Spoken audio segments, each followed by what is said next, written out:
नमस्ते, नमस्कार।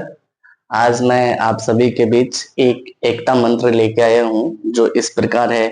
यं वैदिकामन्त्र सदिशः पुराणः इंद्रं यमं मातरिश्वन्नमाहुः वेदांत निर्वचनीयो यमेकं यं ब्रह्म शब्देन विनिर्दिशन्ति शैवायमीशा शिव इतवोचन् यं वैष्णवा वैष्णरीति स्तुवन्ति बुद्धस्तथा अर्थनीति बौद्ध जैन सत्श्री अकालेति च शेख संत साचेति केचित् प्रकृतिः कुमार स्वामेति मातेति पितेति भक्त्या यं प्रार्थयन्ते जगदीशितारं स एक एव प्रभुरद्वितीय स एक एव प्रभुरद्वितीय।